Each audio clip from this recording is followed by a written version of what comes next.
ละเมาจนหัวละน้ำมันถึงยามหัวใจเหี่ยวเหล่าเพียวเพียวสินั่งโจโอยโซลางระวางใจละปิดบัญชีหักไว้เอาคนใหม่เข้าเลือนหอ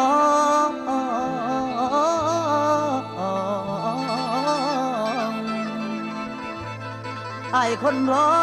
ก็เลยเหงาสินั่งเมาให้ลืมกลุ่ม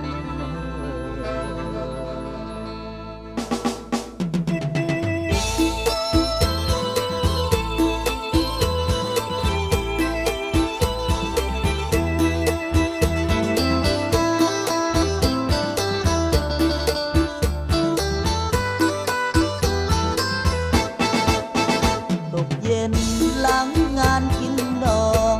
แต่อ้ายนั่งมองนั่งนองน้ำตาส่งผู้บ่าวสาวไม่เบาเสียงคนเฮฮาอ้ายอำลาแฟนเก่าเจ้าด้วยเหล้าขาว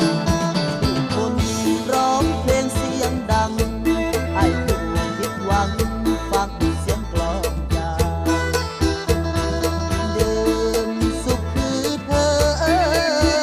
ไอ้ซึมเซอกินน้ำเมาสิทธิ์ของเราคือแฟนเก่าเจ้ายื่นให้มา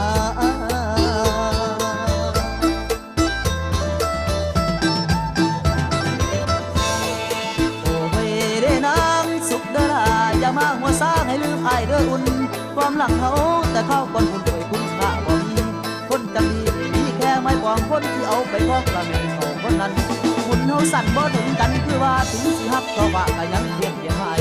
ลืมเสื้ออายให้เจ้าปล่อยวางป่าอายขอลาตาหวานบ่เป็นมัดหวังกันตะวันลับตาแงมมองถ้างานห้องน้องสีชมพูเปิดไฟ เจ้าสุขในหอไอ้หนอสิ้นหนทางไปนั่งถอนใจร้องไห้อยู่ใกล้เรือนหอ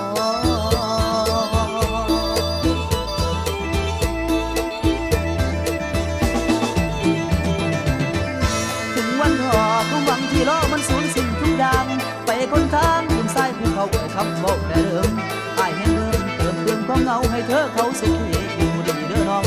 บ่กัดกล้องสีมองใจแล้วแต่ถึงสิมีหักแท้ก็ย้อนแท้แก่เขานักเมาล้างความเสียใจตั้งเป็นเธอให้อายเป็นแฟนเดิมกลุ่ม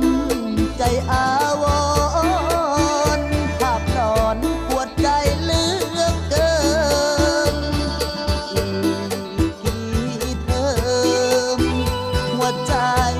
จะคลายมองงานน้องคนคงเหลือแต่คนผู้นอนกุมเบิดคา